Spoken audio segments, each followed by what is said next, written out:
just tulime siia rääkima nende gruppidest, sest nüüd me oleme 2 aastat gruppe teinud. Just. Me oleme teinud mitu ärevustugigruppi. Ma tajun, et Jah. ma olen väga ärev. Jah. Kui enne salvestamist ma tundsin nagu, ei ole mingi probleemi. Ja nüüd oled Ja ärev. nüüd olen nii ärev. Ja väga huvitav ja minul just on teistpidi, et ma olin enne ärev ja nüüd, kui me seda räägime, siis on kõik väga okei. No näed, kuskil ma õpime, et seda peab peitu panema. Jah.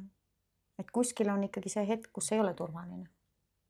Ja millega me töötasime, oli tundeid, emotsioonid on ja see on lihtne, et kas sa oled praegu kurb või sa oled praegu vihane.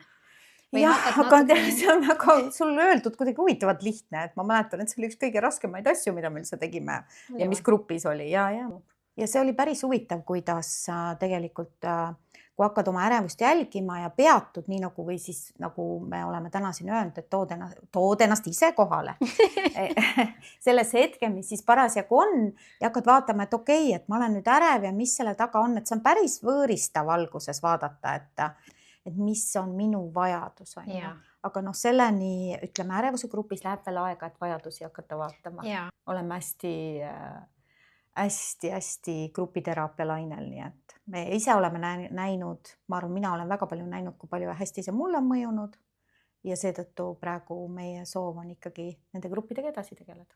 Jah, teeme ära. Jah.